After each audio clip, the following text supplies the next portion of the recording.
Sure. Thanks everybody for being here. We just finished our match day -2 training out on the field. We usually train at 2 every day, but we got a flight to take. So we had a training session this morning. The vibes are great, really positive attitudes from everybody, working on some last minute details for Duke.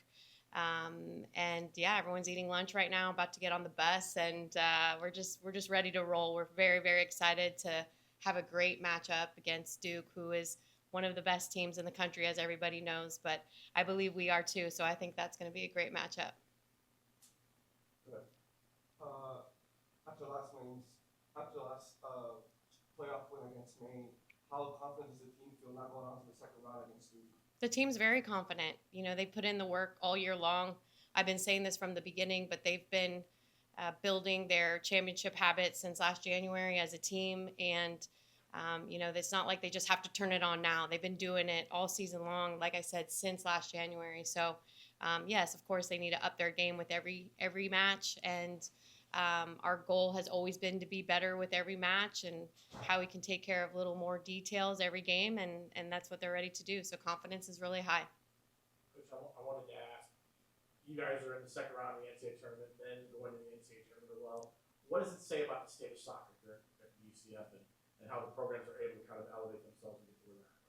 We've always had really lofty goals here at UCF. Our goal is to win championships, and awesome to see that our men's program did that the other day. But that's always been a goal of ours. You know, our two programs actually work really closely side by side. I've got a great relationship with Scott Calabrese. He was actually an assistant to my pro team when we won a championship together. So us winning championships goes way back when he was a coach and I was his player. So yeah, it says a lot about UCF and the support that we get from Terry and all of our support staff. But it's also about recruiting and bringing in competitive student athletes who want to win, and ultimately they also want to play professional after being here. And I think that's also we provide that environment as well. Coach, considering that history with Coach Calabrese, what is it meant to you after nine seasons with him here that both of you are going to the NCAA tournament together in the same season for the first time? Yes, like I mentioned, Scott Calabrese and I go way back. Actually, Tim and Scott actually even coached a U18 boys team back in the day together. So it's just really nice because, like I said, our teams collaborate a lot. We collaborate and pick each other's brains about tactics and how to go about different things with our program. So it's really nice when you work side by side with another program. And for us, it's our men's soccer program, and to collaborate and have lofty goals together. I think it's really cool to have that support and that collaboration. How do you hope having had a home game with over Maine helps settle the nerves a little bit as you move on? Yeah, we actually were a little nervy, I think, against Maine, having that home game. And, you know, as seeding goes, you're supposed to win that game. And we all know how sports goes. No one's supposed to win any game. You just never know, especially at NCAA tournament time. So I think we were a little nervy, but I don't have a feeling that that's going to be the case against Duke, just because, you know, we're the underdogs in that game. And I think that they like to play with a little chip on their shoulder, and I think that kind of does away with the nerves when you're the underdog. What do you see in this team that shows that they can go all the way? This team, I've always said it, so I'm really saying the same thing that I've always said, but they're a resilient, gritty group that love to play together. They have a lot of respect for one another, and, you know, they're ready to celebrate any teammate at any moment. So I think when you look at the team, so many players are capable of doing big things at any moment, and I think that's why we have a team that can go all the way. Was there a certain point in the season where they showed you that they can fight any adversity that comes their way? You know, I mentioned this actually in my broadcast call I got the same question, and I was kind of thinking back, and I think one period of time during our season where we really, you know, was a momentum shift. We lost against Arizona. We were on the road, and we were going to have to turn it around against Arizona State. At the time was, you know, a top 50 RPI win, you know, on the road, heat, all these things going against us. And we were able to turn around, get that win. And I think that really made a statement to the players, to each other, saying we could do anything. And I think, out of conference, when we get that LSU win in the last few seconds, when we get that UF win in the last few minutes, I think that also that belief really grew, from the start and then carried on throughout the season. What do you see from Duke so far? I mean, what are some of the key things you need to work on to defeat them at their own home stadium? Duke's a very good team. In scouting them, I think we're really similar as far as really valuing possession, and so they're going to want to be on the ball a lot, and so do we. And so I think you're just going to have two teams that like to play, beautiful football, that want to build out and use their players, build through the thirds, and you're going to have two teams that are going to want that. And so we're going to have to be uncomfortable not having the ball at times, and being comfortable with the structure that we have to be able to defend and get the ball back and then keep it and be composed. So I think we'll see it going back and forth, but we are prepared for that. But we're prepared to have the ball. We want to have the ball. We think we could do that against Duke. The team, like I said, is confident. And just like any other game in soccer, we got to be very detail oriented on our set plays, because a lot of games come down. If you guys watch the Pride game, we're at extra time and they lose on a set play. So we got to make sure details when it comes to set plays as well. And also that underdog mentality that you talk about, how far do you think that can take? Yeah, I mean, I think, hopefully we have that chip on our shoulder for the rest of the way, and it starts with Duke, but really it's one game at a time. And we didn't, we made a pact not to talk about any game about Maine, where we go next. What does that look like? We wanted to make sure we only talked about Maine because it's one game at a time. And so now we're just talking about Duke. And, but I do believe, telling you guys, not telling the team as much, but, if we can get that win against Duke, I do think we're a team that can go all the way. Coach, Duke has a sophomore goalkeeper of their own there. Just how important would you just Brett Watson for this one, given the experience that she's been able to get under her belt this season? Yeah, Genesis has been a key player, as you guys know. She's made a significant impact with our schedule this year and our wins, and she's come up big when she needs to come up big, and she's just going to continue to do that thing. There's nothing really changes, guys. I mean, we have to keep doing the same thing that we've been doing. It's been successful. You're not going to be seeing a huge shift in all of a sudden the way that we play or our mentality. I mean, we are where we are right now because we've been growing this with every game, and so nothing actually changes.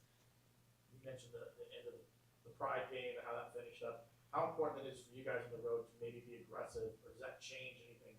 To want to be aggressive early on to try to take advantage, maybe get a couple early goals or something, maybe kind of give yourself a little bit of a cushion? Yeah, ideally, always getting a couple early goals early. I think that's a game plan for any team out there, but that would be ideal. But we will be aggressive, and but that's, like I said, it's nothing different from what we've been doing. We want to have possession. We want to create key quality chances. As soon as that whistle blows when this game starts, we want to put them up on their heels right away.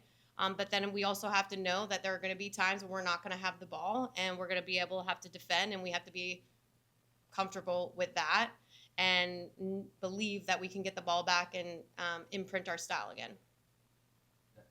Coach, not to get ahead of ourselves, but Kansas is also going to be in Durham as well, and of course being a fellow member of the Big 12 conference and having played them last season, what you get a chance to see what they're about once you watch the course back.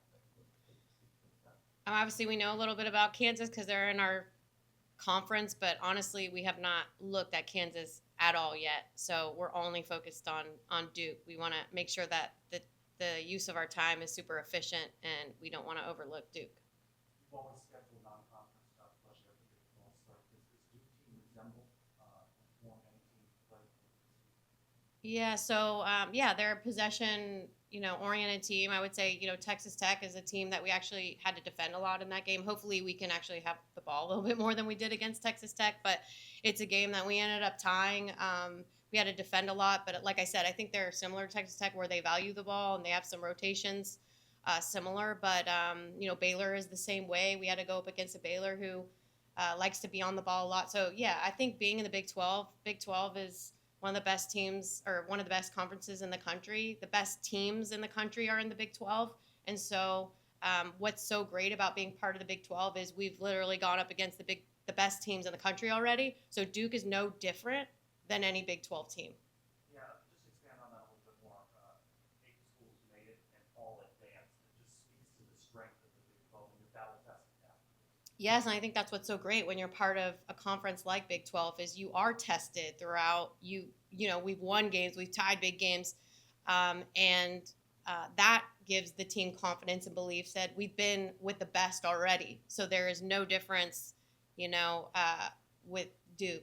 We know that they're one of the best teams in the country too, but we've gone against the Baylor and, like I said, the Texas Tech who have similar styles where they like to possess the ball. So it's nothing that we actually haven't really seen before. I will say Duke has some really amazing individual players. They have 3 or 4, youth like national team players that we're going to really have to keep our eye on, that are real difference makers for them.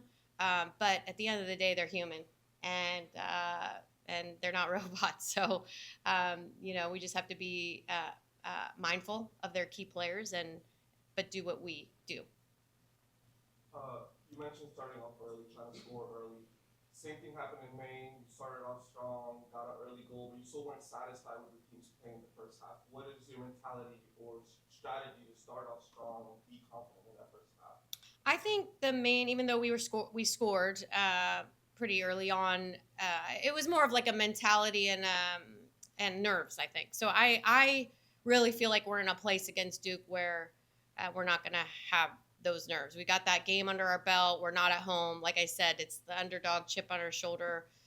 Honestly, I know that they're going to have pressure because they want to win and they want to advance and they want to move forward. They want to do everyone proud, but really there should be no pressure, and I'm going to make sure that I relay that to them. Coach, is there anything that you were able to witness and take from the main match that maybe you gleaned from it, one of the things of that, and not just after the game that was more particular note? Not necessarily. After, a lot of times that does happen. You watch film after. I mean, obviously I wasn't as emotional watching the main game, and I think we did a lot better than what I remember when I was sitting in the sideline and you're emotional. So the good thing was we were better than what I remembered sitting on the sideline, and a lot of times that is the case. You talked on Duke's difference makers, and for somebody who might be tuning into your game against Duke, who are some of your difference makers that you want to just maybe give a shout out to? Yeah, we have a team full of difference makers, but if I had to guess who Duke would put on their scouting report, it's going to be Liz Warden, because you look and, she's a leading point person, I believe, right? Rahana Reed is scoring some goals for us too, and that duo is a special duo, as you've all seen, this season. Obviously, Nookie, Honoka Hamano is a key player for us too, with, her passing ability and her ability to hold the ball for us and keep the ball under, tight spaces. And then Genesis, which you mentioned already, she's been doing a great job for us in goal. And then, I would say Jada Silvestre has been kind of holding the back four together. But, it's really hard for me to not mention everybody, because you've got a Maria, Treganson, who's second team All Big 12, that was recognized for someone that just does something very simple, but actually makes a really big impact as a defensive center midfielder. And our fullbacks have been doing great. So honestly, it's like really hard to say who are the key. But if anyone wants to look at stats, I guess you're going to see Liz and Rahana up there. Can you speak more on that duo? They have been battling this whole year for who would be the top goal scorer, and it's just been going back and forth. Can you speak on that duo this season? Yeah, I don't think that they've talked about trying to outcompete each other. As you saw, Liz fed Rahana, Rowe, her nickname, Rowe, the ball in the last game, and it was a very unselfish move from her, an assist. And so, they're really good friends, and I just love how they respect each other so much. They love playing together, and they've just got great vibes together on the field. So hopefully we can see some of that magic against Duke between those two.